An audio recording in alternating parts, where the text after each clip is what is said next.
SSC ও দাখিলের শিক্ষার্থীবৃন্দ সবাইকে জানাচ্ছি ইসলামের সর্বোত্তম সম্ভাষণ। আসসালামু আলাইকুম রহমতুল্লাহ। আলহামদুলিল্লাহ সুম্মা আলহামদুলিল্লাহ। এবারে বোর্ড পরীক্ষায় আমাদের অ্যান্টিবায়োটিক সাজেশন থেকে বোর্ড পরীক্ষার প্রত্যেকটা সাবজেক্টে 100% কমন ছিল আলহামদুলিল্লাহ। ইনশাআল্লাহ আল্লাহর সাহায্যে সামনের পরীক্ষাগুলোতেও আমাদের সাজেশন থেকে 100% কমন থাকবে। দেখুন তো আপনাদের মনে আছে কিনা, আমি আপনাদেরকে বলেছিলাম যে ইসলামের ইতিহাস কিন্তু কখনোই হুবহু কমন দেওয়া সম্ভব নয়।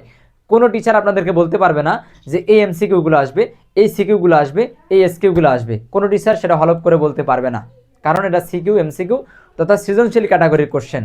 তবে আমি আপনাদেরকে 100% কমন উপযোগী এমন একটি ক্লাস নিয়ে দিচ্ছি, যেই ক্লাসের মাধ্যমে আপনি আপনার বোর্ড পরীক্ষায় 100%ই কমন পাবেন। আমি শুধু সাজেশন দিচ্ছি না, আমি আপনাকে ম্যারাথন আকারে চ্যাপ্টারগুলো পড়িয়েও দিচ্ছি।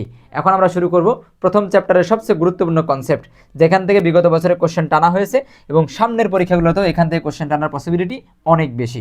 আপনারা অবশ্যই ক্লাসটি করার শুরুতেই আপনাদের মূল বইটা নিয়ে বসবেন।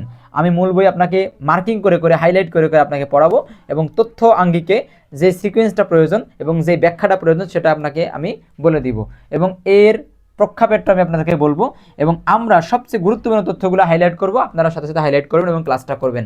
আমরা শুরু করছি ম্যারাথন সিরিজ, ইসলামের ইতিহাস ম্যারাথন সিরিজ। এই ম্যারাথন সিরিজের মাধ্যমে আমি আপনাদেরকে 4টা যে অধ্যায় রয়েছে আমাদের, এই 4টা অধ্যায়ের প্রত্যেকটা গুরুত্বপূর্ণ টপিক আমি আপনাকে পড়াই দিব। আমার ক্লাসটা ঠিকমতো করলে এবং আপনার মডেল টেস্ট, সাপ্লিমেন্ট, সাজেশন যার যেটা আছে ওইখান থেকে প্র্যাকটিস করলে ইনশাল্লাহ আপনি 100% আনসার করে আসতে পারবেন, 100% কমন পেয়ে যাবেন। ঠিক আছে, তো অবশ্যই আপনারা মূল বই নিয়ে বসবেন। আমি শুরু করছি প্রথম অধ্যায়। ঠিক আছে, প্রথম অধ্যায় আমি একটু বড় করে নেই যাতে আমাদের দেখতে সুবিধা হয়। আর জায়গায় জায়গায় আমরা আমাদের লোগো বসাই দিয়েছি, যদিও দেখতে খারাপ লাগছে, কারণ লোগো বসানোর পিছনে কারণ হচ্ছে আমরা দেখেছি যে অনেক অসাধু মহল সরাসরি আমাদের শিটগুলো ব্যবহার করছে নিজেদের নামে। এই জন্য আমরা আমাদের পেজের মধ্যে সরাসরি আমাদের মূল বইয়ের পেজের মধ্যে আমরা কি করেছি, আমাদের এসএফ মেথডের লোগো বসিয়ে দিয়েছি। ঠিক আছে, তো চলেন আমরা পড়া শুরু করি। ক্লাসটা লং হবে, কারণ আমি তো পুরো চ্যাপ্টার একদম বিস্তারিত বলবো, ডিসক্রাইব করে করে বলবো, লং হবে। তবে যদি আপনি ক্লাসটা করেন আমি আশা করছি আপনার কখনোই ক্ষতি হবে না, আপনার টাইম ওয়েস্ট হবে না, আপনার পূর্ণাঙ্গ প্রস্তুতি হবে ইনশাল্লাহ। তবে আপনাকে অবশ্যই এখান থেকে ক্লাসটা করার পরে এই চ্যাপ্টার কেন্দ্রিক যে কোশ্চেনগুলো আপনার কাছে আছে সেটা হতে পারে আপনার guide, suggestion, supplement, model test যার যেটা আছে সেখান থেকে প্র্যাকটিস করবেন। ঠিক আছে, আর অবশ্যই তথ্যগুলো মার্কিং করবেন এবং পড়ার ক্ষেত্রে মনোযোগ সহকারে পড়বেন, ক্লাসটা মনোযোগ সহকারে দেখবেন। যদি আপনারা, এটা আমি প্রথম অধ্যায়ের ক্লাস দিচ্ছি, যদি আপনারা পরবর্তী চ্যাপ্টারের ক্লাসগুলো চান তাহলে অবশ্যই ভিডিওতে বেশি রেসপন্স করবেন। ঠিক আছে, যেহেতু আমি ব্যস্ত মানুষ আপনারা জানেন ইতিমধ্যে, যদি আপনারা অধিক রেসপন্স করেন তাহলে ইনশাল্লাহ আমি পরবর্তী চ্যাপ্টারের ক্লাসগুলোই দিব ইনশাল্লাহ। 1 থেকে 4টা ক্লাসেরই আমি লেকচার দিব ইনশাল্লাহ, ম্যারাথন ক্লাস দিব। যদি 4টা চ্যাপ্টারেরই আপনারা ম্যারাথন ক্লাস চান তাহলে অবশ্যই আপনারা কমেন্ট বক্সে জানাবেন এবং সর্বোচ্চ শেয়ার করবেন, আপনার বন্ধু বান্ধবকে শেয়ার করবেন, আপনাদের যে গ্রুপ রয়েছে গ্রুপে শেয়ার করবেন, মানে সবাইকে শেয়ার করে দেবেন। আপনাদের নিচের যারা আছে 9-এ পড়ে, 10-এ পড়ে ছোটো ভাই বোনদেরকে শেয়ার করবেন, কারণ আপনাদের সর্বোচ্চ শেয়ার হলে আমি পরবর্তী ক্লাসগুলো দিতে আগ্রহী হব। ঠিক আছে, আমরা আসছি প্রথম অধ্যায়। এই চ্যাপ্টারটা আমাদের এই পরীক্ষার জন্য খুবই গুরুত্বপূর্ণ এবং এই চ্যাপ্টারে কিন্তু সবগুলো পরিচ্ছেদ আমাদের নাই। আমরা প্রথম শুরু করছি প্রথম পরিচ্ছেদ। এই পরিচ্ছেদ থেকে এমসিকিউ এবং সিকিউ দুইটা আসার সম্ভাবনা খুব বেশি। প্রথম পরিচ্ছেদ আমি 2 রকম কালার ইউজ করেছি, প্রথমে বলে নিচ্ছি। একটা হচ্ছে এটা ইয়েলো এবং এটা হচ্ছে হালকা, মানে আকাশি, হালকা ব্লু হচ্ছে আকাশি বলতে পারি। সবচেয়ে গুরুত্বপূর্ণ তথ্যগুলো আমরা ইয়েলো কালার দিয়ে মার্কিং করেছি, হাইলাইট করেছি এবং তার থেকে একটু তুলনামূলক কম যেগুলো সেগুলো আমরা আমরা হচ্ছে মানে আকাশি কালার বা পেস্ট কালার দিয়ে আমরা মার্কিং করেছি। আপনারা চাইলে যে কোনো কালারের মার্কিং দিয়ে আপনারা মার্কিং করতে পারেন। মার্কিং করলে আপনার পড়তে সুবিধা হবে এবং পরবর্তী যখন রিভিশন দিবেন তখন সেটা আপনার খুব দ্রুত আপনার চোখে ক্যাচ করবে, মাথায় ক্যাচ করবে। আসেন শুরু করছি। এখানে বলা হচ্ছে যে পবিত্র আরব ভূমি বা পবিত্র আরব ভূখণ্ড হচ্ছে ইসলামের প্রাণকেন্দ্র। আসলেই তাই, এখনও আমাদের বিশ্বে আরব বিশ্বে হচ্ছে মুসলমানদের প্রাণকেন্দ্র, বা আমরা আরব বিশ্বকে হিসেবে শ্রদ্ধার সাথে দেখি এবং মুসলমানদের একটা সেন্ট্রাল বলা যেতে পারে আরব বিশ্ব। এখানে বলা হচ্ছে পবিত্র আরব ভূখণ্ড হচ্ছে ইসলামের প্রাণকেন্দ্র।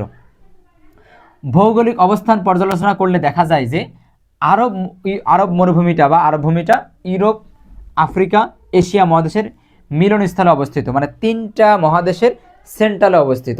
আরব এই মরুভূমি এবং আরব যে ভূখণ্ডটা আছে এইটা যদি ভৌগোলিক একটা ডিসক্রাইব করা হয়, একটা বিশ্লেষণ করা হয়, তাহলে দেখা যায় যে এটা 3টা মহাদেশকে বেষ্টন করে আছে বা 3টা মহাদেশের কেন্দ্রে অবস্থিত।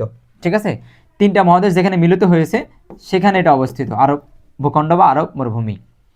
এইবার এখানে গুরুত্বপূর্ণ তথ্য হচ্ছে এইটা যে এদেশের মাটি, মানে এই আরব ভূখণ্ডের মাটি পৃথিবীর প্রাচীনতম শিলা। তাই পবিত্র কোরআনে আরবের মক্কা নগরীকে উম্মুল কোরা ঠিক আছে, বা আদিনগরী বলা হয়েছে। খুবই খুবই গুরুত্বপূর্ণ তথ্য। প্রায় প্রায় বছরেই এই কোশ্চেনটা পরীক্ষা আসে এমসিকিউতে বা সৃজনশীলের ক নম্বরে, সিকিউ এর ক নম্বরে প্রায় এই কোশ্চেনটা আমরা আসতে দেখেছি। ঠিক আছে, ধারণা করা হয় যে প্রাচীনকালে হেজাজের অঞ্চলের অন্তর্ভুক্ত তায়েমা প্রদেশ, তায়েমা একটা প্রদেশের নাম, এই তায়েমা প্রদেশের কাছে আরাবা নামক একটা স্থান ছিল। ধারণা করা হয় যে তায়ামা প্রদেশের অঞ্চলের নিকটবর্তী একটা এলাকায় কি ছিল, আরাবা নামে একটা স্থান ছিল। সেই আরাবা থেকেই কালক্রমে আরব শব্দের উৎপত্তি হয়েছে ধারণা করা হয়। তবে এটা খুব বেশি অথেন্টিক না। এখানে বেশ কয়েকটা সেগমেন্ট দেওয়া আছে। আরব নাম বা আরব এই যে নামটা বা আরব এই নামকরণটা কীভাবে করা হয়েছে তার বেশ কয়েকটা এখানে এলিমেন্ট বা বেশ কয়েকটা সোর্স এখানে দেওয়া আছে, সেখানে এগুলো আলোচনা আছে। এখান থেকে আপনারা গুরুত্বপূর্ণ কয়েকটা সোর্স পড়তে পারেন। ঠিক আছে, আমরা একটু তারপরেও সবগুলো একটু করে পড়ে দেখি।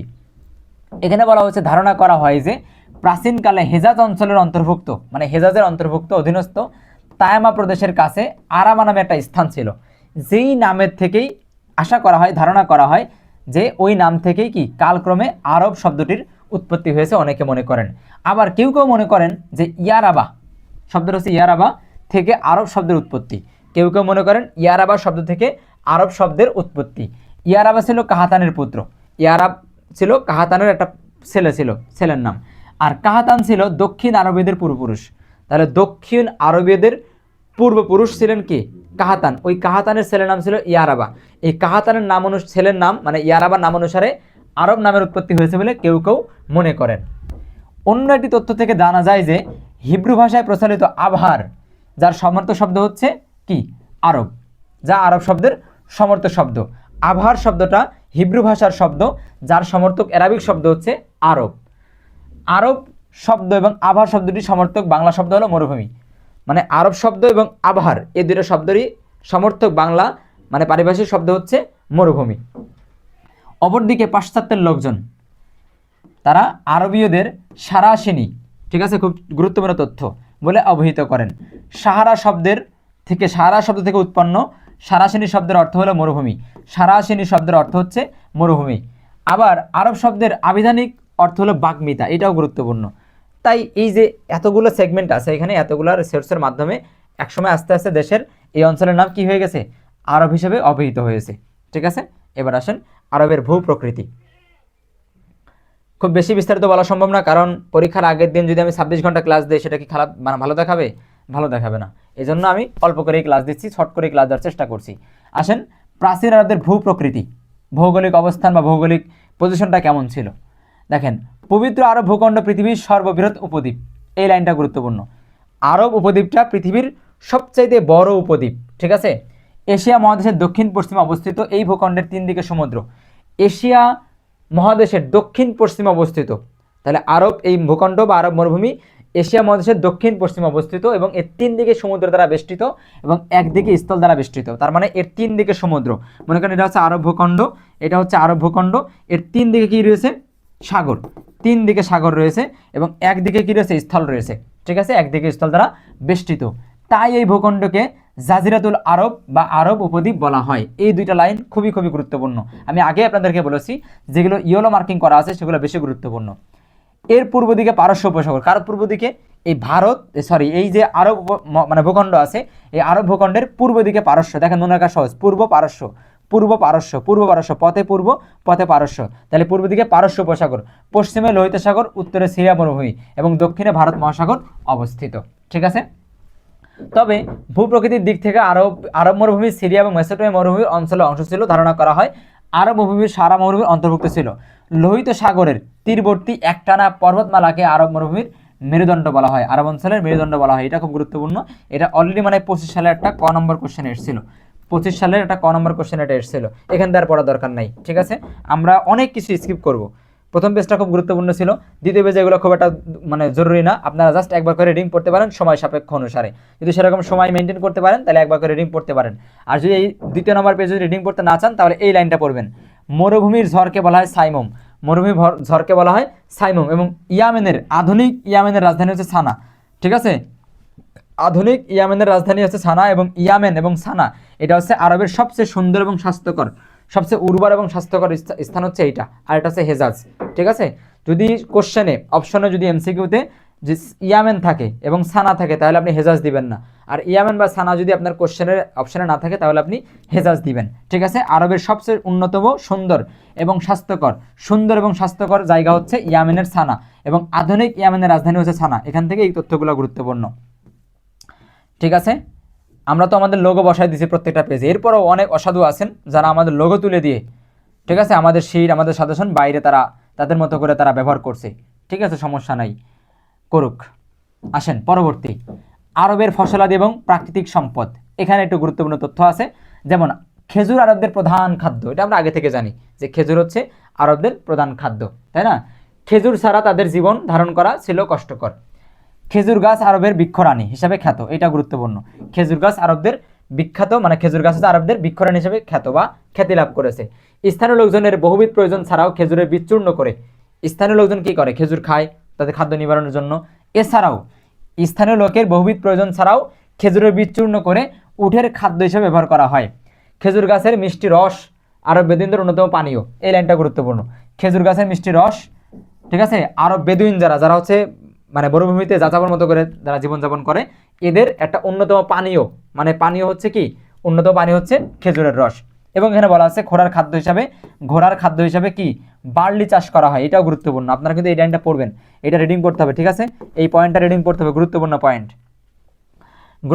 আমি সবগুলো পড়াতে গেলে সময়ে মেইনটেইন করতে পারবো না, সময় আমি পেরে উঠবো না, এই জন্য আমি অল্প করে পড়ে চলে যাচ্ছি। আরবের প্রাণী, এটাও গুরুত্বপূর্ণ একটা পয়েন্ট। আরবের প্রাণী ভেরি ভেরি ইম্পর্টেন্ট। ঠিক আছে, ভেরি ইম্পর্টেন্ট। আরবের প্রাণী, আরবের জীবকুলের মধ্যে চিতাবাঘ, হায়না, নেকড়ে, শিয়াল, গিরগিটি উল্লেখযোগ্য, মানে বেশ কয়েকটা ক্যাটাগরির কি প্রাণী রয়েছে। শিকারী পাখির মধ্যে ঈগল রয়েছে, বাজ পাখি রয়েছে, তবে বিশেষভাবে উল্লেখযোগ্য এগুলাই। অতি পরিচিত, এই লাইনটা গুরুত্বপূর্ণ, অতি পরিচিত পাখির মধ্যে রয়েছে ঝুঁটিওয়ালা হুদহুদ পাখি, মানে এই হুদহুদ একটা পাখির নাম যেটা ঝুঁটিওয়ালা পাখি। বা প্রশ্ন আসতে পারে যে হুদহুদ কিসের নাম, এক ধরনের পাখির নাম। বা প্রশ্ন আসতে পারে হুদহুদ কি ধরনের পাখি, ঝুঁটিওয়ালা পাখি। বা ঝুঁটিওয়ালা পাখির অপর নাম কি, বা ঝুঁটিওয়ালা পাখি আরবদের মধ্যে কি হিসাবে পরিচিত, বা ইতিহাসে কি হিসাবে পরিচিত, হুদহুদ পাখি। এছাড়া বুলবুল পায়রা সহ ইত্যাদি ধরনের পাখি কি আরবে ছিল। দৈহিক সৌন্দর্য, কষ্ট সহিষ্ণুতা, বুদ্ধি এবং মনিবের প্রতি মর্মস্পর্শ অনুগত্যের জন্য সুপ্রসিদ্ধ বা উত্তমভাবে প্রতিপালিত হতো আরবে ঘোড়া। মানে মনিবের কষ্ট বুঝত, মনিবের একদম অপার সঙ্গী ছিল। এজন্য দেখবেন বর্তমানে এসেও এখনও বলা হয় যে ঘোড়া জবাই করা বা ঘোড়া কোরবানি দেওয়া কি হারাম, কারণ ঘোড়া মানুষের সাথে সংশ্লিষ্ট, মানুষের যুদ্ধ বিগ্রহ, মানুষের একদম প্রধান উপকরণ ছিল, সাহায্যকারী ছিল কি ঘোড়া প্রাণীদের মধ্যে। এখানে দেখেন ঘোড়ার কয়েকটা বৈশিষ্ট্য দেওয়া আছে। দৈহিক সৌন্দর্য, ঘোড়া দেখতে অনেক সুন্দর, আমার নিজেরও পার্সোনালি ঘোড়া খুব পছন্দ, আমারও ইচ্ছা হয় যে ঘোড়ায় চড়ে বিশাল যুদ্ধে যাই, যুদ্ধ করি। ঠিক আছে, আমার এটা খুব মনের স্বপ্ন, শহীদ হই। কষ্ট সহিষ্ণুতা, ঘোড়া প্রচণ্ড রকমের কষ্ট সহ্য করতে পারে। আপনার কিন্তু উদ্দীপকই দিয়ে রাখবে একটা প্রাণী সম্পর্কে, এবং সেই প্রাণী দিয়ে মনে করেন গরুই দিল, আমাদের বাংলাদেশের একটা যে কোনো থানা বা যে কোনো গ্রামের নাম দিল উদ্দীপকে দিয়ে, বললো অমক গ্রামের, ধরলেন রসুলপুর গ্রামের অমক একজন ব্যক্তি, মনে করেন রসুলপুর গ্রামের আব্দুর রহিম, তার একটা গরু গাভী আছে, সেই গাভী দিয়ে তার একমাত্র উপকরণ চলে, ইত্যাদি ইত্যাদি, এরকম প্রাণী সম্পর্কে বলবে। এবার ওই প্রাণী থেকে আপনার জাহিলি যুগের বা আরবদের কোন প্রাণীর সাথে সাদৃশ্য রয়েছে আপনাকে ফেড আপ দিতে হবে। সুতরাং অবশ্যই আপনার সকল প্রাণীর বৈশিষ্ট্যগুলো ভালো করে পড়তে হবে, বিশেষ করে ঘোড়া এবং উট। এখান থেকে আপনার ঘোড়া এবং উট এই দুইটা প্রাণীর বৈশিষ্ট্য খুব ভালো করে পড়তে হবে। আমি একটু স্পিডে কথা বলছি এজন্য, কারণ আপনাদের ক্লাসটা যাতে লং না হয়ে যায়। ঠিক আছে, আসেন দৈহিক সৌন্দর্য, ঘোড়ার একটা বৈশিষ্ট্য। কষ্ট সহিষ্ণুতা, মানে ঘোড়া খুব কষ্ট সহ্য করতে পারে। বুদ্ধি, ঠিক আছে, যুদ্ধক্ষেত্রে ঘোড়া কিন্তু যথেষ্ট কৌশলী হয়। এবং মনিবের প্রতি কি মর্মস্পর্শী, মনিবের দুঃখ, মানে যিনি মালিক তার দুঃখ খুব বুঝতে পারে, এবং আনুগত্যের এক বিশাল প্রতীক।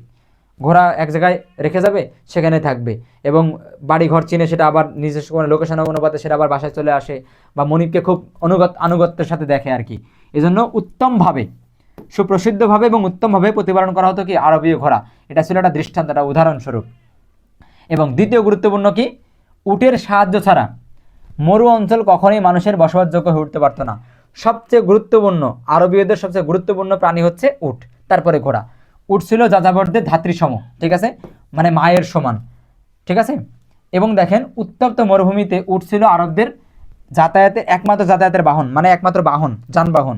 তাই উটকে মরুভূমির জাহাজ বলা হয়। এটা যে কতবার পরীক্ষা এসছে তার কোনো ঠিক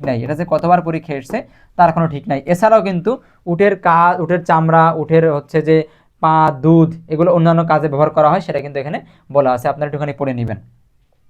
চলেন পরবর্তী।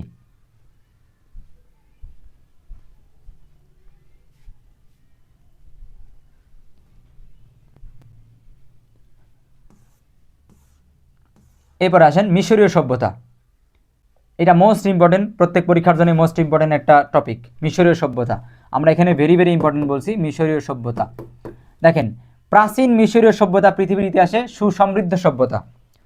রোমান, বার্জেন্টাইন, মিশর, ক্যাথলিক, তারপর হচ্ছে গ্রিস, তারপরে বলতে পারেন যে সুমেরীয়, ব্যাবিলনীয়, আক্কাদীয়, কালদীয়, তারপরে সিন্ধু সভ্যতা, এরকম যে অসংখ্য সভ্যতা কালের বিবর্তনে তৈরি হয়েছে, এই সভ্যতাগুলোর মধ্যে সবচাইতে সুসমৃদ্ধ, সকল দিক থেকে একদম পরিপূর্ণ সভ্যতার নাম হচ্ছে মিশরীয় সভ্যতা। এখনও তারা টিকে আছে পৃথিবীর বুকে, মিশরীয় সভ্যতা বা মিশর দেশ। এবং দেখবেন যে বেশিরভাগ নবী রাসূলরা ওই কেন্দ্রিক জন্মগ্রহণ করেছিলেন, আল্লাহ তাদেরকে মিশর কেন্দ্রিক বেশি পাঠিয়েছিলেন। আচ্ছা, সেদিকে যাচ্ছি না। তাহলে প্রাচীন মিশরীয় সভ্যতা ছিল পৃথিবীর ইতিহাসে সবচেয়ে সুসমৃদ্ধ, সবচেয়ে প্রভাবশালী সভ্যতার মধ্যে অন্যতম। এই সভ্যতার উন্মেষ, বলেন তো উন্মেষ মানে কি? উন্মেষ মানে কি? উৎপত্তি, ঘটনা। উন্মেষ হয়, উৎপত্তি হয়, ঠিক আছে? এই সভ্যতার উন্মেষ হয় মিশরের নীল নদের অববাহিকা। অববাহিকা মানে কি? তীর। তাহলে এই সভ্যতার তৈরি হয় বা উদ্ভব হয় কোথায়? মিশরের নীল নদের তীরে। সভ্যতার ইতিহাসে মিশরীয়গণ যে অবদান রেখেছেন, সম্ভবত অপর কোনো জাতি এরূপ অবদান রাখতে সক্ষম হয়নি। অন্য কোনো সভ্যতার লোকজন বা অন্য কোনো জাতি মিশরীয়দের মতো এত এফোর্ট ফেলতে পারেনি সভ্যতার ইতিহাসে। মিশরীয় ছিল বিশ্বের শিক্ষা, সংস্কৃতি, সভ্যতার অগ্রদূত, ঠিক আছে? মিশরের ভৌগোলিক অবস্থান। মিশরকে নীল নদের দান বলা হয় বাবা। এই কোশ্চেনটা তোমার জন্য মোস্ট ইম্পর্টেন্ট। যদি এবার 26 সালে না আসে, 27 সালে মাস্ট আসবে। এইটা প্রত্যেক এক বছর গ্যাপ করে করে এই কোশ্চেনটা আসেই, প্রত্যেকবারই একবার করে গ্যাপ করে কোশ্চেনটা চলে আসে। মিশরকে নীল নদের দান বলা হয় কেন? খ নম্বরে, ঠিক আছে? খ নম্বরে অনেকবার এসছে, অনেকবার রিপিট করবে, অনেকবার। খ নম্বরে, ঠিক আছে? মিশরকে নীল নদের দান বলা হয় কেন?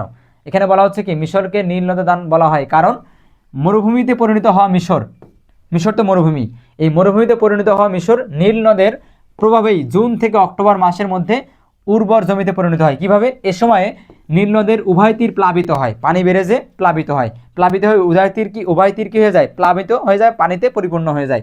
হওয়ার পরে এই যে পানি বা এই প্লাবন শেষে পলিমাটিতে উভয় তীর দীর্ঘ দৈর্ঘ্যে হচ্ছে 600 মাইল এবং প্রস্থে 10 মাইল পর্যন্ত ভরে যায়। এরূপ সঞ্চিত পলিমাটির গুণে উভয় ভূভাগ অত্যন্ত উর্বর হয়ে ওঠে। ফলে শস্য, তুলা প্রভৃতি, তরমুজ সহ ইত্যাদি রকমের ফসল আদি কি হয়? উৎপাদিত হয় এবং উৎপন্ন হয় এবং মিশর সমৃদ্ধশালী দেশে পরিণত হয়। তাহলে মিশর এই উন্নত রাষ্ট্র হওয়ার, উন্নত সভ্যতা হওয়ার পিছনে যার দানটা বেশি, যার মানে এফোর্টটা বেশি, সেটা হচ্ছে নীল নদ। এই জন্য মিশরকে বলা হয় নীল নদের দান। মানে মিশরের এই ঐশ্বর্য, এই প্রতিপত্তি, এই প্রভাব, এই সভ্যতার বিশাল এক অর্জন, এটা নীল নদের কারণেই হয়েছে। এই জন্য বলা হয় মিশরকে নীল নদের দান। আপনারা এখান থেকে সরাসরি লিখবেন, কোনো সমস্যা নাই। পরবর্তী মেসোপটেমিয়া সভ্যতা, এটাও মোটামুটি কাছাকাছি এবং এইটাও কিন্তু গুরুত্বপূর্ণ একটা সভ্যতা। দেখেন এখানে কি বলা আছে? মিশরের সভ্যতার সমসাময়িক কালে, মানে একই সময়, ঠিক যেই সময় মিশরের সভ্যতা উন্মেষ হয়, ঠিক অনুরূপ সময়ে, ঠিক কাছাকাছি সময়ে কি হয়? সমসাময়িক কালে বা একই সময়ে ইরাকের অঞ্চলে, ইরাক, আজকের যে ইরাক রয়েছে, ওই ইরাক অঞ্চলের টাইগ্রিস নদীর নাম টাইগ্রিস, আরেক নাম দজলা, নদীর নাম ইউফ্রেটিস, আরেক নাম ফোরাত, ঠিক আছে? এই দুইটা নদীর নাম কিন্তু এমসিকিউতে আসে, ঠিক আছে? নদীর নাম টাইগ্রিস, দজলা, ইউফ্রেটিস, ফোরাত। এই নদীর মধ্যবর্তী এই অঞ্চলে, এই নদীর মধ্যবর্তী ভূমিতে সময়ের ব্যবধানে, মানে বিভিন্ন সময় বেশ কয়েকটি নগর সভ্যতার উন্মেষ হয়। এদেরকে একত্রে সভ্যতার সময়কে বলা হয় মেসোপটেমিয়া সভ্যতা। তাহলে মেসোপটেমিয়া কোনো সভ্যতার ফিক্সড কোনো সভ্যতার নাম না। এই যে দজলা এবং ইউফ্রেটিস বা হচ্ছে ফোরাত নদী, এই নদীর মধ্যবর্তী যে সরু যে ভূমি আছে, এই ভূমির মধ্যবর্তী স্থানে সময়ের বিবর্তনে বিভিন্ন সময় বিভিন্ন রকম সভ্যতা এসেছে, বসবাস করেছে, তাদের মতো করে তারা সভ্যতার উন্মেষ ঘটিয়েছে। তো এই সকল সভ্যতাকে একত্রে বলা হয় মেসোপটেমিয়া সভ্যতা, ঠিক আছে? একত্রে সকল সভ্যতাকে বলা হয় মেসোপটেমিয়া সভ্যতা। মেসোপটেমিয়া সভ্যতার মধ্যে রয়েছে কয়েকটা গুরুত্বপূর্ণ সভ্যতা: সুমেরীয়, ব্যাবিলন, অ্যাসিরীয়, আক্কাদীয়, কালদীয়, তাই না? ওই যে বললো মেসোপটেমিয়া কোনো নির্দিষ্ট সভ্যতা না, অনেকগুলো সভ্যতার সমন্বয়ে গঠিত একটা সভ্যতার নামকে বলা হয় মেসোপটেমিয়া। তো এই মেসোপটেমিয়া সভ্যতার কয়েকটা অংশ হচ্ছে এগুলা। ব্যাবিলন, ব্যাবিলন এখানে গুরুত্বপূর্ণ, সুমেরীয় এখানে গুরুত্বপূর্ণ, ঠিক আছে? এর মধ্যে দুইটা গুরুত্বপূর্ণ হচ্ছে সুমেরীয় এবং ব্যাবিলন, এখান থেকে আপনারা পড়বেন, ঠিক আছে? সুমেরীয় রিডিং করবেন, আমি এখানে কি বলছি রিডিং করবেন ভালোভাবে। ব্যাবিলন ভালো করে রিডিং করবেন, ঠিক আছে? আসেন রোমান সভ্যতা। রোমান সভ্যতা, রোম এমন একটা জিনিস, আজকেও কিন্তু রোম পৃথিবীতে আছে, কিন্তু একদম মানে সভ্যতার যখন খুব ভালো একটা প্রাদুর্ভাব, তখন থেকে শুরু করে মোহাম্মদ সাল্লাহ সাল্লামের আগ পর্যন্ত পৃথিবীর একদম সুপার পাওয়ার ছিল রোম এবং মিশর। বেশিরভাগ সময় ছিল রোম, মাঝে মাঝে পারস্য মানে আজকের যে ইরান, এরা ছিল, কিন্তু বেশিরভাগ ক্ষেত্রেই মানে একাচ্ছত্র ক্ষমতা, সুপার পাওয়ার ছিল রোমের কাছে। সেই রোম এখন আছে, ধ্বংস হয়ে গেছে। হযরত ওমর রাদিয়াল্লাহু তাআলা আনহুর কাছে রোম পরাজিত হয়, একদম শোচনীয় পরাজিত হয়, লজ্জাজনক পরাজয় বরণ করে রোম পৃথিবী থেকে বিদায় নেয়। আজকে রোম আছে, কিন্তু রোম আজকে ইতালি নামে একটা দেশের ছোট্ট একটা রাজধানী, একটা ক্যাপিটাল সিটি মাত্র, কিন্তু আগে পৃথিবীর পরাশক্তি ছিল। ঠিক আছে, রোমান সভ্যতা A to Z পড়বেন, রিডিং। তবে এখানে গুরুত্বপূর্ণ তথ্যটা আমি দেখে দিচ্ছি, আমি যদি পড়াতে চাই সময় লেগে যাবে। রোম নগরী 7টি টিলার উপরে ছড়িয়েছিল। ঠিক আছে, রোম নগরী 7টা টিলার উপরে ছড়িয়েছিল, এজন্য রোমকে 7 পর্বতের নগরী নামেও বলা হয়। ঠিক আছে, আর রোম নগরীর নামকরণ করা হয়েছে কার মাধ্যমে? রাজা রেমুলাসের নাম অনুসারে। এই তথ্যগুলো গুরুত্বপূর্ণ। তাছাড়া আপনারা কিন্তু A to Z রিডিং পড়বেন, বলা আছে, একটু ধীরে ধীরে বুঝে বুঝে পড়বেন। আসেন চতুর্থ পরিচ্ছেদ। এই যে গুরুত্বপূর্ণ একটা কোশ্চেন, আমি অলরেডি সাজেশন দিয়েছিলাম, সেখানে বলছিলাম গ এবং ঘয়ের জন্য, গ ঘর জন্য গুরুত্বপূর্ণ অংশ হচ্ছে এইখানে। মানে জাহিলি যুগে আরবদের রাজনৈতিক, সামাজিক, ধর্মীয়, অর্থনৈতিক, সাংস্কৃতিক অবস্থা। মানে জাহিলি যুগে আরবদের সামাজিক অবস্থা কেমন ছিল, রাজনৈতিক অবস্থা কেমন ছিল, অর্থনৈতিক অবস্থা কেমন ছিল, তারপর হচ্ছে সামাজিক অবস্থা কেমন ছিল, সাংস্কৃতিক অবস্থা কেমন ছিল, এখান থেকে কোশ্চেন হয়, যে কোনো একটা টপিক ধরে কোশ্চেন করবে। আসেন পড়ি। আইয়ামে জাহিলিয়াত, জাহিলি যুগ বা জাহিলিয়াতের পরিচয়। মুহাম্মদ সাল্লাল্লাহু আলাইহি ওয়াসাল্লামের নবুয়তের প্রাপ্তির পূর্ব যুগকে আইয়ামে জাহিলিয়ার যুগ বলা হয় বা অন্ধকার যুগ বলা হয়, খুবই গুরুত্বপূর্ণ। তবে জাহিলি যুগের এই সংজ্ঞাটা, এই ডেফিনেশনটাই কিন্তু কি না, ফিক্স না। ঠিক আছে, এই ডেফিনেশনটা কিন্তু ফিক্স না, এর সাথে কিন্তু আরও ডেফিনেশন আছে। আপনারা কয়েকটা পড়বেন, দেখবেন যে আপনারা অনেক কিছু বুঝতে পারবেন। এখানে একটা ডেফিনেশন আছে, এখানে একটা ডেফিনেশন আছে। মানে জাহিলি যুগ কাকে বলা হয়, যেমন এখানে আছে, একদল মনে করেন যে হযরত ঈসা আলাইহিস সালামের তিরোধান, মানে মরার পরে মুহাম্মদ সাল্লাল্লাহু আলাইহি ওয়াসাল্লামের আবির্ভাবের মাঝখানে যে 500-600 বছর আছে গ্যাপ, এই গ্যাপটাকেই অনেকে জাহিলি যুগ বলেন। অনেক রকম এখানে মতামত দিয়েছেন, অনেক মত দিয়েছেন জাহিলি যুগ সম্পর্কে, কোনটাকে জাহিলি যুগ বলা হয় সে সম্পর্কে অনেক রকম মত দিয়েছেন, আপনারা মতগুলো পড়বেন। আসেন রাজনৈতিক অবস্থা। ইসলাম পূর্ব যুগে আরবের রাজনৈতিক অবস্থা ছিল বিশৃঙ্খলাপূর্ণ এবং হতাশাবঞ্চক ছিল। কোনো কেন্দ্রীয় শক্তির নিয়ন্ত্রণ বা কর্তৃত্ব না থাকায় আরবে গোত্রপ্রধান, মানে গোত্রপ্রাধান্য লাভ পেত, মানে গোত্ররাই শাসন করতো, গোত্র প্রাধান্য ছিল বা গোত্রীয় শাসন ছিল। এর মধ্যে কোনো ঐক্য ছিল না, এক গোত্রের সাথে আরেক গোত্রের কোনো ঐক্য ছিল না, মারামারি, হাঙ্গামা, রাহাজানি, যুদ্ধ বিগ্রহ লেগেই থাকতো, গোত্রসমূহের মধ্যে সবসময় বিরোধ লেগেই থাকতো। এবার আসেন গোত্রীয় শাসন, 12 নম্বর পেজ। আমরা কিন্তু অনেকগুলো পেজ মাঝখানে স্কিপ করেছি, অনেকগুলো টপিক মাঝখানে স্কিপ করেছি, যেগুলো আমাদের সবচেয়ে গুরুত্বপূর্ণ, না পড়লেই নয়, সেগুলো আমরা পড়ছি। গোত্রীয় শাসন খুবই গুরুত্বপূর্ণ, এখানে আপনারা পড়বেন। তবে গুরুত্বপূর্ণ তথ্যগুলো আমি দেখে দিচ্ছি। গোত্রপতি বা শেখ, মানে যে গোত্রপতি, গোত্রের প্রধানকে বলা হতো শেখ, গোত্রের প্রধানকে বলা হতো শেখ। এর নির্বাচন করা হতো কিসের মাধ্যমে? শক্তি, সাহস, আর্থিক সচ্ছলতা, অভিজ্ঞতা এবং বয়সের উপর ভিত্তি করে, এবং বুদ্ধির বিচার কি করা হতো?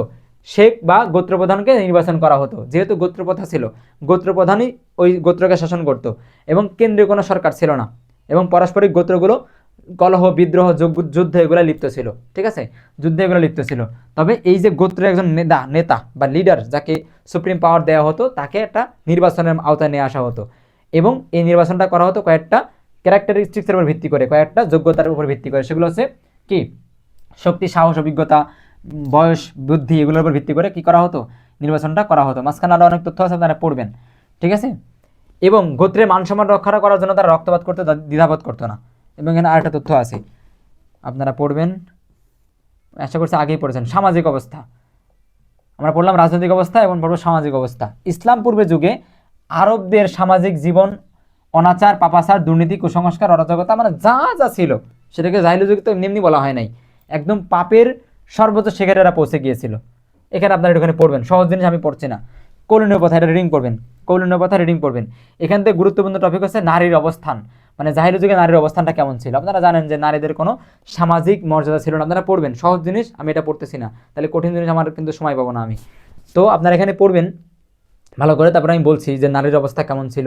কোনো সামাজিক মর্যাদা ছিল না, নারীদেরকে ভোগের বস্তু হিসেবে ব্যবহার করা হতো, এবং তারা হচ্ছে নারীদেরকে অপায়া মনে করতো, এবং নারীদেরকে নিয়ে তারা বেলাল্লাপনা বা বিভিন্ন রকম কনসার্ট অনুষ্ঠান করতো, এবং নারীদেরকে ভোগের বস্তু হিসেবে তারা উদযাপন করতো। এবং এমনকি নারীদের সামাজিক কোনো মর্যাদাও ছিল না, এবং পিতার সম্পদে পিতার সম্পদে মেয়েরা কোনো স্থান পেত না, মানে কোনো হক পেত না, সম্পদ পেত না।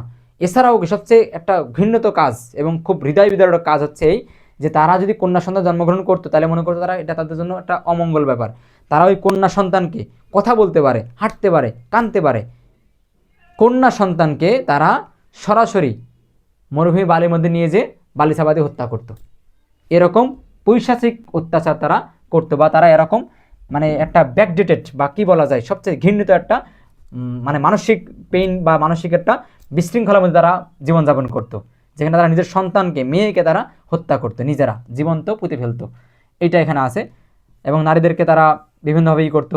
এখানে দাস দাসের অবস্থানটা আপনারা পড়বেন, ঠিক আছে। কন্যা সন্তানকে কবরস্থ করা, এটা আপনি বললাম, আপনারা একটু ওখানে পড়ে নেবেন। ধর্মীয় অবস্থা এখান থেকেও পড়বেন। ধর্মীয় অবস্থা কেমন? জাহিলি যুগে আরবদের ধর্মীয় অবস্থা অত্যন্ত শোচনীয় এবং অন্ধকারাচ্ছন্ন ছিল। আরবে তখন অধিকাংশ লোকই ছিল কি জড়বাদী পৌত্তলিক, জড়বাদী পৌত্তলিক। তাদের ধর্ম ছিল পৌত্তলিকতা, বিশ্বাস ছিল আল্লাহর পরিবর্তে অদৃশ্য শক্তির কৈলিকাপূর্ণ ভয়ভীতিহীন জড় বস্তুর উপরে তারা কী করতো?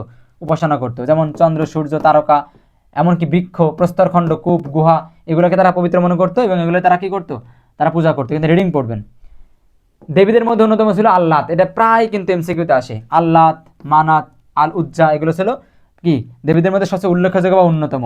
আল্লাত ছিল তায়েববাসীর অধিবাসীদের দেবী, ঠিক আছে।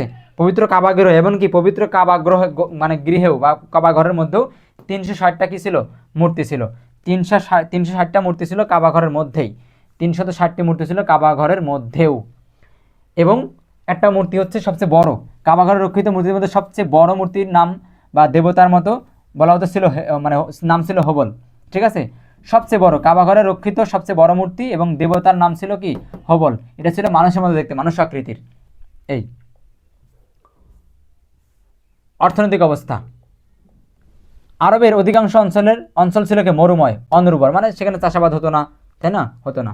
এখন নয় আরব তেলের উপরে চলে, তেলের উপরে চলে। আল্লাহ সরাসরি তাদেরকে এই ভান্ডার দিয়েছেন নবীর ভালোবাসায় বা নবীর বদৌলতে, নবীর সম্মানের বদৌলতে, এবং সেটা পাচ্ছে তারা, পেয়ে তারা মুসলমানদের উপরেই তাদের এই নির্যাতন চালাচ্ছে। এবং মুসলমানদের বহিঃশত্রু যারা, মুসলমানদের সবচেয়ে এন্টি যারা, তাদের সাথে মিলিত হয়ে মুসলমানদেরকে হত্যা করার কাজে তারা তাদের অর্থ ব্যয় করছে। সেদিকে আমি যাচ্ছি না। এই অনুর্বর মরুভূমি কৃষিকাজের অনুপযোগী ছিল, মানে উপযোগী ছিল না, ঠিক আছে। ফলে খাদ্যদ্রব্যের উৎপাদন প্রয়োজনের তুলনায় কম ছিল, ঠিক আছে। তাহলে আমরা এখানে রিডিং পড়বো এগুলা, এই পয়েন্টগুলো জাস্ট মানে অর্থনৈতিক অবস্থা, তারা অর্থনৈতিক যে তার চালিকা শক্তি, তাদের অর্থনৈতিক প্রবৃদ্ধি বা অর্থনৈতিক চালিকা শক্তি কোত্থেকে আসতো, সোর্সগুলো কী ছিল, সেটার জন্য এখানে পয়েন্টগুলো দেখলেই হবে, ঠিক আছে। অর্থনৈতিক মানে সুদি কারবার এটা করতো, ঠিক আছে। বেদুইনরা হচ্ছে লুটতরাজ করে বেড়াতো, এই যে এটা গুরুত্বপূর্ণ, বেদুইনদের এটাও পরীক্ষায় প্রায় আসে। লুটতরাজ করে বেড়াতো, পশুপালন করতো বেদুইনরা, ঠিক আছে, পড়বেন। সাংস্কৃতিক অবস্থা খুব ভালো ছিল, মানে আরবদের মধ্যে আপনাদেরকে মাঝখানে বলে রাখি, দুইটা জিনিস খুব ভালো ছিল। তারা যতই যা হোক, দুইটা জিনিস খুব ভালো ছিল। তারা ছিল খুব বাগ্মী, মানে কবিতা প্রেমী, এবং সাহিত্য চর্চায় তারা খুব শ্রেষ্ঠ ছিল তখনকার যুগে। আরেকটা হচ্ছে তাদের ভালো গুণ দুইটা। আরবদের মধ্যে এত এত খারাপ খারাপ গুণের মধ্যে জাহিলি যুগে আরবদের মধ্যে দুইটা ভালো গুণ ছিল। এক হচ্ছে তারা ছিল কি অতিথি পরায়ণ, মানে যদি শত্রু তাদের বাসায় চলে আসে, মানে যুদ্ধ করে এসছে শত্রু, একদম দা কোমরা সম্পর্ক, শত্রু দেখলেই মারামারি হবে এরকম শত্রু যদি বাসায় আসতো, তাকে তারা অতিথিপরায়ণ মানে এত অতিথায়িত করতো, মানে এত আপ্যায়ন করতো যে তারা মানে এই জন্য তারা সুখ্যাতি লাভ করেছে। তাদের মধ্যে অতিথিপরায়ণতা খুব বেশি ছিল, এক নম্বর গুণ।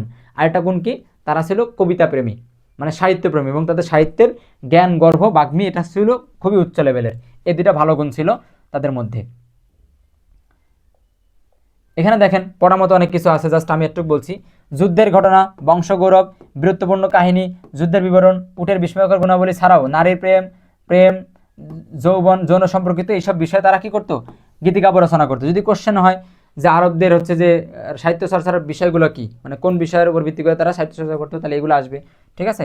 উকাজের সাহিত্য মেলা খুবই গুরুত্বপূর্ণ একটা জায়গা, খুবই গুরুত্বপূর্ণ একটা পয়েন্ট, উকাজের সাহিত্য মেলা।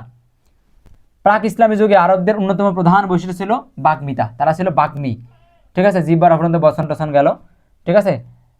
প্রাচীন আরবের কবিরা মক্কার অদূরে উকাজের বাৎসরিক মেলায় কবিতা পাঠের প্রতিযোগিতায় অংশগ্রহণ করতেন। মক্কার কবিরা মক্কার কাবাঘরের কাছাকাছি একটা অঞ্চলে যে মেলা হতো, সেই মেলায় উকাজের সাহিত্য মেলা তারা কি করতো?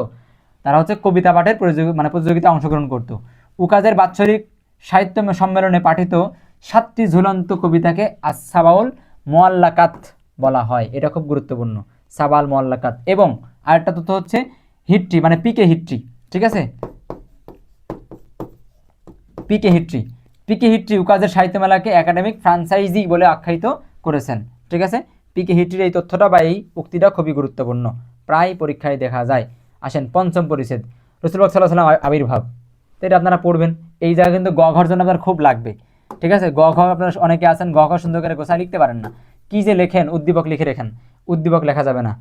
উদ্দীপক লিখতে হবে মাঝে মধ্যে, তাও সিকোয়েন্স অনুসারে, প্রাসঙ্গিকতা বজায় রেখে মাঝে মধ্যে 2-1 লাইন উদ্দীপক আসতে পারে। কিন্তু অনেকে আছেন একদম উদ্দীপকের যা আছে দাড়িকমা ফুল স্টপ সব লেখেন, আপনারা এরকম খাবেন। আর মার্ক দিলেও 3-এর মধ্যে 1, 3-এর মধ্যে 4-এর মধ্যে 1 এরকম দিবে, মানে না পেরে দিবে। সুতরাং উদ্দীপক টানা যাবে না, মূল কনসেপ্ট এবং নিজের যুক্তিগত ভাষা এগুলো ইউজ করতে হবে। আমি কিন্তু পেইড বেসে আমি কিন্তু শেখাইছি কীভাবে সৃজনশীল আনসার করতে হয়, ঠিক আছে? তাহলে আপনারা এটা রিডিং পড়বেন, ঠিক আছে? এখানে রিডিং পড়লে আপনারা খুব তথ্য পাবেন এবং কিছু ভাষা পাবেন, যে ভাষাগুলো আপনারা কী করতে পারবেন, বিভিন্ন রকম সৃজনশীলে, এই ইসলামের ইতিহাসে বিভিন্ন রকম সৃজনশীল আপনারা আনসার করতে পারবেন, সেগুলো ইউজ করতে পারবেন। এখানে রাসূল সাল্লাল্লাহু আলাইহি ওয়াসাল্লামের জীবনী আছে, তার জন্ম আছে এবং তার সময়কার তখনকার আরবের পরিস্থিতি কী ছিল আপনারা আগে থেকে জানেন। এগুলো আমি বিস্তারিত জন্য এখন এটা আলোচনা করছি না, সময়ের স্বল্পতার কারণে, ঠিক আছে? এখান থেকে এগুলো রাসূল সাল্লাল্লাহু আলাইহি ওয়াসাল্লামের জীবন, তার কয়জন সন্তান ছিল ইত্যাদি ইত্যাদি, ঠিক আছে? এগুলা এবং এখানে গুরুত্বপূর্ণ তথ্য আছে, একটু এটা বলে রাখি যে 570 খ্রিস্টাব্দে আবিসিনিয়ার বাদশাহ, 570 খ্রিস্টাব্দে আবিসিনিয়ার বাদশাহ আব্রাহা নাম, তিনি মক্কা নগরী আক্রমণ করেন, ঠিক আছে?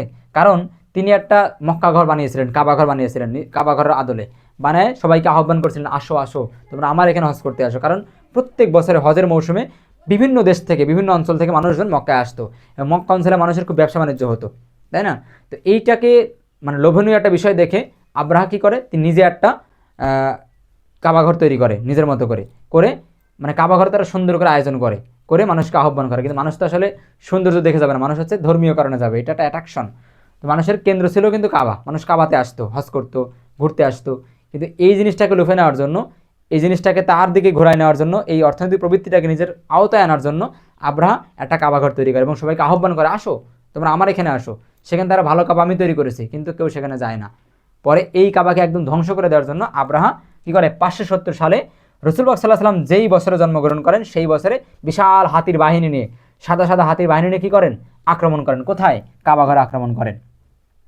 আব্রাহা হাতির পিঠে আরোহণ করে মক্কায় যুদ্ধে যাত্রা করে বলে এই বছরকে হস্তির বছর বা আমুল ফিল বলা হয়।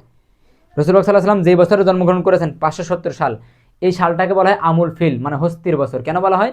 আব্রাহা হাতির পিঠে চড়ে আক্রমণ করেছিলেন বিধায় এই বছরটাকে আমুল ফিল বা হস্তির কি বলা হয়, বছর বলা হয়। আর আমরা জানি সূরা ফিল আমরা পড়েছি, আলাম তারা কাইফা ফাআলা রাব্বুকা বিআসহাবিল ফিল আলাম ইয়াজাল কাইদাহুম ফি তাদলিল ওয়ারসালা আলাইহিম তাইরুন আবাবিল তারমিহিম বিহিজারাতিন মিন সিজ্জিল ফাজালাহুম কাসফিন মাকুল। এখন মানে ওয়াজ করার সময় নেই, তাহলে আমি বুঝাই দিতাম সুন্দর করে। তো ওই আল্লাহ তো সেখানে বলছেন যে আল্লাহ আবাবিল নামক ছোট্ট ছোট্ট ক্ষুদ্র ক্ষুদ্র পাখি দিয়ে ওই হস্তির বিশাল বাহিনী, আব্রাহার বিশাল বাহিনী কী করেছেন, ধ্বংস করে দিয়েছেন। সেটা এখানে আলোচনা করা আছে, ঠিক আছে? পবিত্র কোরআনে সূরা ফিলের কথা বলা আছে, আপনারা একটু মানে ডিটেলস পড়বেন। এবং আব্দুল মুত্তালিব মানে রাসূল সাল্লাল্লাহু আলাইহি ওয়াসাল্লামের দাদা, তার 12 জন পুত্র ছিল এবং তার মধ্যে 6 জন কন্যা ছিল এবং তাদের মধ্যে গুরুত্বপূর্ণ মানে নবীর চাচা যারা গুরুত্বপূর্ণ, আবু তালিব নবীর কি মানে যিনি লালন পালন করেছেন, এবং আব্বাসী বংশের কি প্রধান, মানে আব্বাসী বংশ যেখান থেকে এসেছে, হামজা রাসূল সাল্লাল্লাহু আলাইহি ওয়াসাল্লামের চাচা ছিলেন, খুবই রাসূল সাল্লাল্লাহু আলাইহি ওয়াসাল্লামকে শেল্টার দিয়েছেন। আব্দুল্লাহ সরাসরি রাসূল সাল্লাল্লাহু আলাইহি ওয়াসাল্লামের পিতার নাম, এরকম গুরুত্বপূর্ণ কিছু কথা এখানে আছে।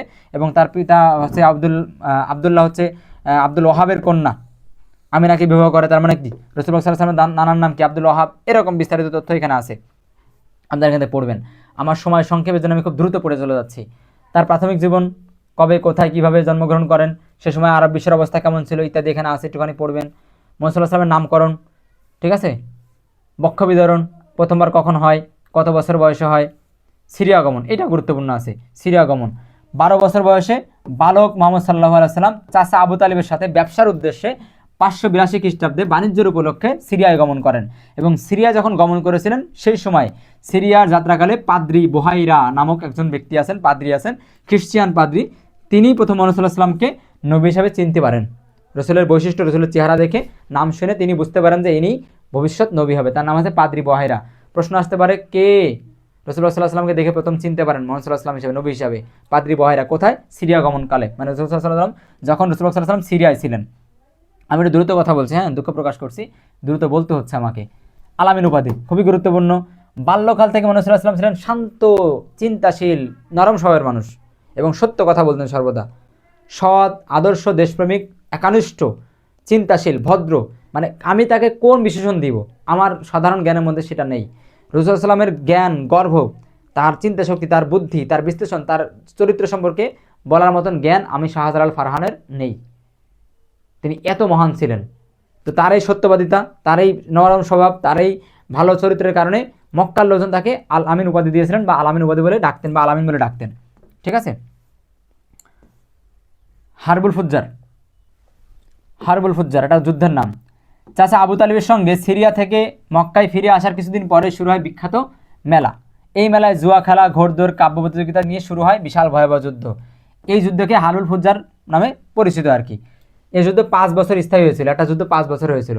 এমনকি এমনও রেকর্ড আছে, একটা উট নিয়ে, একটা উট অন্য একটা গোত্রের, এক গোত্রের উট অন্য একটা গোত্রের হচ্ছে যে মানে ফসল খেয়েছে আর কি, গম হয়তো খেয়েছে, তা ওই উটকে পিটায় মেরে ফেলছে। এইটাকে কেন্দ্র করে প্রায় 37 বছর দুইটা গোত্রের মধ্যে 37 বছর যুদ্ধ হয়েছে একটা উটকে কেন্দ্র করে। তাহলে কেমন অবস্থা ছিল তখনকার জাহিলি যুগের।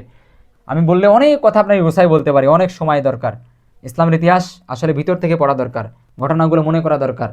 স্যারা যখন ক্লাস নেবে সুন্দর করে আলোচনা করে, সুন্দর করে বুঝিয়ে বুঝিয়ে ইতিহাস টেনে বলবেন, মনে হবে আমরা ক্লাসে বসে নেই, আমরা কোথায় বসে আছি, সরাসরি ওই সময়ে বসে আছি, ওই ইতিহাসে চলে গেছি, আমরা ওই দেশে চলে গেছি, ওই যুগে চলে গেছি। কিন্তু আদৌ তো আমরা স্যাররা সেভাবে পড়াই না, অনেকেই অনেক জায়গায় পড়ায় আলহামদুলিল্লাহ। তা যুদ্ধ হয় 5 বছর ধরে যুদ্ধ হয়। আমি আজকে পড়াতে পারতাম কিন্তু আমার সময় তো কম। এই যুদ্ধ হয়েছিল কুরাইশ এবং কায়েস গোত্রের মধ্যে। ঠিক আছে। রাসূলুল্লাহ সাল্লাল্লাহু আলাইহি ওয়াসাল্লাম কিন্তু এই যুদ্ধে সরাসরি অংশগ্রহণ করেননি, কিন্তু চাচার সাথে যেতে হয়েছিল।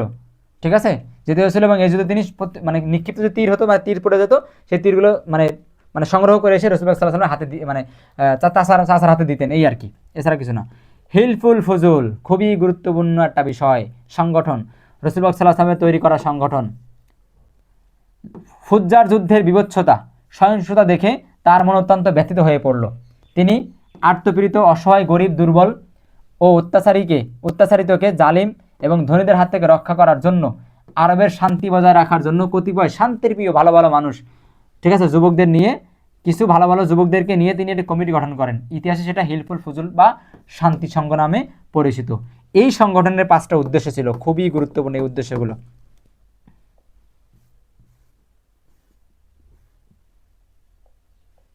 রাসূলুল্লাহ সাল্লাল্লাহু আলাইহি ওয়াসাল্লাম বিবাহ আর কি, কাকে বিবাহ করেছিলেন? হযরতে খাদিজাতুত তাহিরা রাদিয়াল্লাহু তাআলা আনহুকে। তো তাকে খাদিজাতুত তাহিরা কেন বলা হয়? দেখেন, চরিত্রের পবিত্রতা ও স্বাভাবিক শুদ্ধচারের জন্য বিবি খাদিজা আরব দেশে বিশেষ খ্যাতি লাভ করেছিলেন। এজন্য মক্কাবাসীরা তাকে খাদিজাতুত তাহিরা বা নিষ্কলঙ্ক খাদিজা নামে অভিহিত করেছিলেন। এটা গুরুত্বপূর্ণ। মাঝখানে যেগুলো দাগা আছে আপনারা সেটা দাগাগুলো ভালো করে পড়বেন, আপনারা দেখে নেবেন।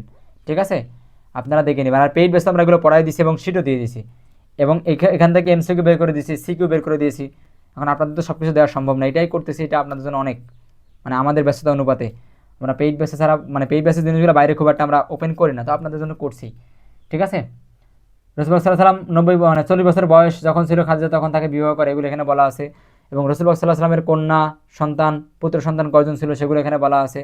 হাজরা আসওয়াদ পাথর স্থাপন, এটা একটা ঘটনা, এটা গল্প আকারে পড়বেন। ঠিক আছে, এখানে বলা আছে গল্প আকারে পড়তে হবে, খুবই সুন্দর একটা গল্প, আপনারা পড়বেন, গল্প আকারে পড়বেন। ওহী নাজিল, কত বছর বয়সে ওহী নাজিল হয় সেটা এখানে দেওয়া আছে, আপনি একটু করে পড়ে নেবেন। আমি পড়তে গেলে মেলা সময়ের ব্যাপার। আপনারা এই চ্যাপ্টার পড়া হয়ে গেলে যদি আপনারা পরবর্তী চ্যাপ্টারের ক্লাসগুলোও চান, পরবর্তী অধ্যায়ের ক্লাসগুলো চান, তাহলে অবশ্যই আমাকে জানাবেন এবং সর্বোচ্চ শেয়ার করবেন। বেশি রেসপন্স পড়লে কিন্তু আমি পরবর্তী ক্লাসগুলো দিব, অন্যথায় আমিও খুব ব্যস্ত, সময় বের করতে পারবো না। যদি আপনারা খুব বেশি রেসপন্স করেন, খুব বেশি শেয়ার হয়, তাহলে আমি মানে চেষ্টা করে হলেও, কষ্ট করে হলেও, পরিশ্রম করে হলেও আমি ক্লাসগুলো দিব ইনশাল্লাহ। ঠিক আছে। আচ্ছা, প্রকাশ্যে ইসলাম গ্রহণ, ইসলাম প্রচার। যখন রাসূলুল্লাহ সাল্লাল্লাহু আলাইহি ওয়াসাল্লাম পেলেন, নবুয়ত পেলেন, ঠিক আছে, নবুয়ত পাওয়ার পরে তিনি 3 বছর, অনেকে বলেন যে স্যার আমাদের তো সাল মনে থাকে না ইসলাম ইতিহাসে। সাল মনে রাখবেন না, মনে রাখবেন ঘটনা। কি মনে রাখবেন? ঘটনা। যেমন রাসূলুল্লাহ সাল্লাল্লাহু আলাইহি ওয়াসাল্লাম জন্মগ্রহণ করেছেন কয় সালে?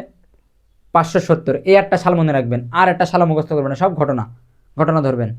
তিনি 40 বছর বয়সে নবুয়ত পান, তাহলে 570 যোগ করেন 40, তাহলে কত সালে নবুয়ত পান? 610। সাল মুখস্থ করতে হচ্ছে? জি না, সিকোয়েন্স মনে রাখবেন, ঘটনা প্রবাহ মনে রাখবেন, ঘটনার ধারাবাহিকতা মনে রাখবেন। আমি দেখেন, আমি একটুখানি বলি এরপরেও। 570 সালে রাসূলুল্লাহ সাল্লাল্লাহু আলাইহি ওয়াসাল্লাম জন্মগ্রহণ করেন, 40 বছর বয়সে নবুয়ত লাভ করেন, তাহলে 570 যোগ 40 কত আসলো? 610। তাহলে রাসূলুল্লাহ সাল্লাল্লাহু আলাইহি ওয়াসাল্লাম 610 সালে 40 বছর বয়সে নবুয়ত লাভ করেন। এইবার 3 বছরে গোপনে ইসলাম প্রচার করেন, এরপরে প্রকাশ্যে। তাহলে বলেন তো কয় সালে প্রকাশ্যে ইসলাম প্রচার করা শুরু হয়? যেহেতু 610 সালে তিনি ইসলাম নবুয়ত পান, 3 বছর গোপনে করেন, তাহলে তারপরে যদি প্রকাশ্যে ইসলাম শুরু করেন, প্রচার করা শুরু করেন, তাহলে প্রকাশ্যে ইসলাম প্রচার করা শুরু করেন কয় সালে? 613 সালে। এবং মক্কায় আরও ছিলেন 10 বছর, মানে প্রকাশ্যে ইসলাম প্রচার করার পরে নির্যাতন, নিপীড়ন, জেল, জরিমানা, ঠিক আছে, হত্যা, এগুলো সব সহ্য করে রাসূলুল্লাহ সাল্লাল্লাহু আলাইহি ওয়াসাল্লাম এবং সাহাবীরা 10 বছর মক্কায় ছিলেন। তাহলে প্রকাশ্যে ইসলাম প্রচার করেছেন কয় বছর? 10 বছর। তাহলে এদিকে 3, এদিকে 10, এরপরে তিনি হিজরত করেন। এভাবে ধরে ধরে পড়তে হবে। এবং হিজরত করেন 22 সালে, ঠিক আছে, 22 সালের শেষের দিকে। তো 22 সালে হিজরত করার পরে 1 বছর পরেই কি যুদ্ধ হয়, তাহলে 24 সালে যুদ্ধ হয়। এইবার 24 সালে বদরযুদ্ধ হয়।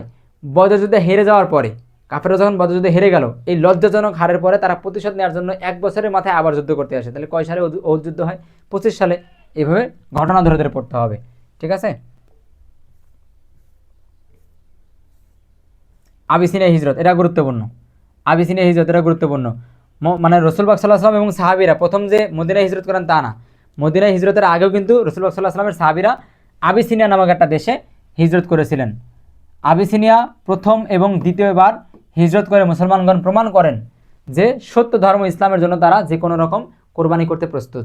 মানে নিজের দেশ, নিজের সম্পদ, স্ত্রী, নিজের পরিবার, নিজের দেশ, সম্পদ সব কিছু রেখে ইসলামের জন্য, আল্লাহর স্বার্থে, নবীজির স্বার্থে তারা প্রথম হিজরত করেন কোথায়? আবিসিনিয়ায়। এই আবিসিনিয়ায় প্রথমবার এবং দ্বিতীয়বার হিজরতেই প্রমাণ করে তারা তাদের জীবনের সর্বোচ্চ দিয়ে ইসলাম রক্ষার্থে বা ঈমান রক্ষার্থে তারা প্রস্তুত ছিল। এটা এখানে বলা আছে। হিজরতের মাধ্যমে মুসলমানগণ আত্মত্যাগের দৃষ্টান্ত স্থাপন, মানে তারা যে আত্মত্যাগ, তারা যে স্যাক্রিফাইস করতে পারে, সেটা এখানে একটা দৃষ্টান্ত স্থাপন করে। ধর্মের জন্য দেশ ত্যাগ এবং জীবন বিসর্জন দিতেও তারা সদা প্রস্তুত। আবিসিনিয়া হিজরত করে তারা তাও প্রমাণ করলেন। আবিসিনিয়া তাদের দুর্দিনের জন্য নিরাপদ আশ্রয়স্থল হিসেবে পৃথিবীতে পরিগণিত হয়, মানে পরিগণিত হয়েছিল। তাছাড়াও এটা মদিনা হিজরতের সূচনা এবং পূর্বাভাস ছিল যে আমাদের যে হিজরত করতে হবে, রাসূলুল্লাহ সাল্লাল্লাহু আলাইহি ওয়াসাল্লামের সাহাবীদেরকে বিভিন্ন সময় হিজরত করতে হতে পারে, নিজের দেশ ত্যাগ করতে হতে পারে, এটা একটা পূর্বাভাস। কি ছিল? আবিসিনিয়া হিজরত, ঠিক আছে। মদিনাবাসীগণ হজরতকে আশ্রয় না দিতে রাজি না হলে, মানে যদি মদিনার লোকজন মুহাম্মদ সাল্লাল্লাহু আলাইহি ওয়াসাল্লামকে আশ্রয় না দিত, সাহাবীদেরকে আশ্রয় না দিত, তাহলে অবশ্যই আল্লাহর আদেশ পেলে মুহাম্মদ সাল্লাল্লাহু আলাইহি ওয়াসাল্লাম কোথায় হিজরত করতেন? আবিসিনিয়া হিজরত করতেন। কারণ আবিসিনিয়া মুসলমানদের একটা বন্ধু প্রতিম রাষ্ট্র ছিল। পড়বেন, ঠিক আছে, একটু পড়বেন। আমুল হুজন, দুঃখের বছর, এটা খুব গুরুত্বপূর্ণ। আমি একটু পড়ছি না, আমি শুধু বলে দিচ্ছি কী বিষয় এখানে, আপনারা একটু পড়বেন। সেটা হচ্ছে রাসূলুল্লাহ সাল্লাল্লাহু আলাইহি ওয়াসাল্লামের একমাত্র শেল্টার, তার দাদা আব্দুল মুত্তালিব মারা যাওয়ার পরে তাকে একদম লালন পালন করা, বড় করা, বিবাহ দেওয়ার কাজটাও কে করেছিলেন? তার চাচা আবু তালিব। তার মধ্যে রাসূলুল্লাহ সাল্লাল্লাহু আলাইহি ওয়াসাল্লামের একমাত্র গার্ডিয়ান, একমাত্র শেল্টার যিনি ছিলেন, সে হচ্ছে আবু তালিব। এমনকি যখন কাফেররা রাসূলুল্লাহ সাল্লাল্লাহু আলাইহি ওয়াসাল্লামের কাছে আসতো, এসে তাকে ধরে নিয়ে যেতে চাইতো, তারপর আক্রমণ করতে চাইতো, তখন শেল্টার হয়ে, ঢাল হয়ে, প্রাচীর হয়ে দাঁড়িয়ে থাকতেন আবু তালিব। এই লোকটা যখন মারা গেলেন, রাসূলুল্লাহ সাল্লাল্লাহু আলাইহি ওয়াসাল্লাম এই কষ্টে একদম শেষ হয়ে গেলেন, খুবই কষ্ট পেলেন, দুঃখ পেলেন। ঠিক এই দুঃখ কাটতে না কাটতেই, চাচা আবু তালিবের মৃত্যুর যে যন্ত্রণা, যে শোক, এই শোক কাটাতে না কাটাতেই তার সবচেয়ে কাছের, পরবর্তী যে তার শেল্টার খাদিজা, তিনিও ইন্তেকাল করলেন, নবী সাল্লাল্লাহু আলাইহি ওয়াসাল্লামের স্ত্রী। এই দুঃখ, এই জন্য এই বছরটাকে বা এই সালটাকে, এই বছরটাকে আমুল হোজন বা দুঃখের বছর বলা হয়। আপনারা পড়ে নিয়েন, আমি অবশ্য হাইলাইট করে দিয়েছি। যদি কারোর এই মানে দাগানো বই লাগে, তাহলে আপনারা আমাদের 500 যে নাম্বার রয়েছে হোয়াটসঅ্যাপ, এখানে আপনারা যোগাযোগ করবেন। আর যারা পরবর্তী ব্যাচের, মানে এসএসসি 27 বা 28, দাখিল 27 বা 28, তারা আমাদের পেইড ব্যাচে ভর্তি হয়ে যাবেন। দেখবেন যে আপনার জন্য আপনাদের স্যার কী কী করতে পারে, আপনার জন্য কতটা স্যার তৈরি আছে, আপনাদের জন্য কত কিছু স্যার রেডি করছে। আপনারা ভর্তি হতে চাইলে আমাদের নাম্বারে যোগাযোগ করতে পারেন। আর যারা 26-এ পরীক্ষা দিচ্ছেন, তারা তো আর এখন ভর্তি হতে পারতেছেন না, আমরা ভর্তি নিচ্ছি না, অনেক আগে থেকে ভর্তি বন্ধ করে দিয়েছি। তাহলে আপনাদের প্রধান কাজ হচ্ছে পরীক্ষার পরে আলিম ভর্তি হবেন, আলিম ভর্তি হওয়ার পাশাপাশি এসএফ মেথডে ভর্তি হবেন। আপনাদেরকে অফার প্রাইস আমরা ভর্তি করে নেব ইনশাল্লাহ। আমার এই নাম্বারে যোগাযোগ করে আপনারা এই সিটটা নিয়ে নেবেন। 01, মানে মূল বই আর কি, দাগানো বই, 01979, ঠিক আছে, 707500, ঠিক আছে। আপনারা হোয়াটসঅ্যাপে যোগাযোগ করবেন। আমরা এটা পড়লাম, তায়েব গমন পড়ার দরকার নাই। আকাবার শপথ, আকাবার শপথ, এইটা গুরুত্বপূর্ণ। আমাদের প্রথম অধ্যায় শেষ, ঠিক আছে, প্রায় শেষ। আকাবার প্রথম শপথ, দ্বিতীয় শপথ এবং তৃতীয় শপথ। নবুয়াতের 10ম বছরে, ঠিক আছে, মানে 20 সালে, 620 সালে, বুঝছে, 10ম বছর, মানে নবুয়াতের 10 বছর পরে, হজের মৌসুমে খাজরাজ গোত্রের কয়েকজন লোক মক্কায় এসে শুনতে পেলেন যে, বা পেল যে, এক ব্যক্তি নবুয়াতের দাবি করছে। মক্কা হতে একটু দূরে আকাবা নামক স্থানে 6 জন লোক আলাপ আলোচনা করছিলেন। হযরত তাদের নিকট উপস্থিত হয়ে জানতে পারলেন যে তারা মদিনার খাজরাত বংশীয় লোক। এবার রাসূল সাল্লাল্লাহু আলাইহি ওয়াসাল্লাম তাদের সাথে কথা বললেন, তাদেরকে দ্বীনের জ্ঞান দিলেন, কোরআনের জ্ঞান দিলেন, ঠিক আছে, অলৌকিক বিভিন্ন বিষয়গুলো বললেন। বলার পরে তারা ইসলাম ধর্ম গ্রহণ করলো, এইটাই। এবং তারা মানে শপথ করলো যে আমরা এখন থেকে এক আল্লাহর ইবাদত করব, কোনো রকম মানে পৌত্তলিকতা বা হচ্ছে কোনো রকম দেবদেবীর পূজা করা এগুলো আমরা করবো না, এবং ইসলামের অনুশাসন মেনে চলবো। এই শপথ করে এটাকেই প্রথম আকাবা শপথ বলা হয়। এটাই ইসলামের ইতিহাসের আকাবা শপথ, অর্থাৎ বায়াতুল আল আকাবা নামে পরিচিত। এটা প্রথম শপথ। ঠিক একই স্থানে পরের বছর, প্রথমে ছিল কয়জন? 7 জন। এবার নবুয়তের একাদশ বছরে মানে পরবর্তী বছরে আউস এবং খাজরাজ 2 গোত্রের 12 জন কি মদিনাবাসী আসে এসব, এবং তারা আবার কি করে? শপথ গ্রহণ করে। এটি হচ্ছে আকাবার দ্বিতীয় শপথ নামে পরিচিত। এবং আকাবার হচ্ছে তৃতীয় শপথ, আকাবার তৃতীয় শপথ এইটা। নবুয়তের দ্বাদশ বছর মানে 12তম বছরে, তার মানে তার 1 বছর পরে আকাবার দ্বিতীয় শপথের পরে মদিনা থেকে অনেক লোক আসে, এবং ওই যে সেখানে মুসাব রাদিয়াল্লাহু তাআলাকে পাঠানো হয়েছিল শিক্ষা দেওয়ার জন্য, জ্ঞান অর্জন করানোর জন্য, আপনারা পড়লেই পাবেন। ওইখান থেকে আবার মোট 73 জন পুরুষ একসাথে এসে রাসূলুল্লাহ সাল্লাল্লাহু আলাইহি ওয়াসাল্লামের কাছে আকাবা নামক স্থানে কি করে? শপথ গ্রহণ করে। এবং এই আকাবা শপথের মাধ্যমে রাসূলুল্লাহ সাল্লাল্লাহু আলাইহি ওয়াসাল্লাম মদিনায় ঢোকার রাস্তা সহজ হয়। আপনি কি মনে করছেন যে রাসূলুল্লাহ সাল্লাল্লাহু আলাইহি ওয়াসাল্লাম মক্কায় নির্যাতিত হচ্ছিলেন, কষ্ট পাচ্ছিলেন, অত্যাচারিত হচ্ছিলেন, তারপরে জালিমের কবলে ছিলেন, সেখান থেকে মদিনায় গেলেন আর মদিনার লোকজন তাকে তলা আল বাদরু আলাইনা বলে ফুলের শুভেচ্ছা দিয়ে তাকে স্বাগতম জানালো? এমন না। মদিনায় পরিবেশ কায়েম করা হয়েছে এই আকাবা শপথের মাধ্যমে। এবং মুসাব রাদিয়াল্লাহু তাআলা আনহু যিনি গিয়েছেন এবং তারা দাওয়াতি কাজ করেছেন, এবং যে সকল যারা শপথ নিচ্ছিলেন 7 জন 12 জন 73 জন, তারা যে তাদের মতো করে তারা দাওয়াতি কাজ করেছেন। মদিনাটা উর্বর ভূমিতে পরিণত হয়েছিল। ঠিক আছে, এই আমাদের বিষয়। এবং আরেকটা জিনিস রয়েছে আকাবা শপথের গুরুত্বপূর্ণ বিষয় আর কি, এই যে এগুলো পড়লে আমাদের প্রথম অধ্যায় শেষ। অনেক কষ্ট করে অনেক সময় ব্যয় করে আপনাদেরকে ক্লাসটা দিলাম। যদি সামনের ক্লাস চান একটু রেসপন্স করেন, শেয়ার করে দেন। পরবর্তী ক্লাস লাগলে বলবেন, আর এই বই মানে দাগানো বইটা লাগলেও বলবেন, আপনারা নক দিবেন। আর পরবর্তী ক্লাস চাইলে বেশি বেশি শেয়ার করে দেন, ইনশাল্লাহ ক্লাস দিব। এভাবেই পড়তে হবে। তবে আপনাকে আরেকটা দায়িত্ব দিব, এইটা পড়ার পরে নিজে নিজে পড়ার পরে অবশ্যই আপনি সাজেশন বা সাপ্লিমেন্ট বা টেস্ট পেপার থেকে একটু প্র্যাকটিস করবেন। ঠিক আছে, ভালো থাকবেন, সুস্থ সবল থাকবেন। যারা 27 ব্যাচ, দাখিল 27 বা দাখিল 28, তারা আমাদের পেইড ব্যাচে ভর্তি হয়ে যান। নামমাত্রটা পেমেন্ট নিয়ে সর্বোচ্চ এফোর্ট দিব প্রত্যেক সাবজেক্ট, দাখিলের সকল সাবজেক্ট, একদম অঙ্ক ইংলিশ থেকে শুরু করে অ্যারাবিক সেকশন এবং সকল সাবজেক্টে আমরা সর্বোচ্চ ক্লাস দিব। এবং আমাদের সাজেশন 100% কমন ইনশাআল্লাহ বোর্ড পরীক্ষা আসবে, আপনারা ভর্তি হয়ে যান। ঠিক আছে, আজকে আর বেশি বাড়াচ্ছি না, শেষ করছি এখানে। পরবর্তী ক্লাস লাগলে জানাবেন, যেহেতু কালকে হয়তো পরীক্ষা, সুতরাং এখন থেকেই পড়তে হবে। পড়াশোনা লেগে যান, ভালো থাকেন। আসসালামু আলাইকুম রহমতুল্লাহ।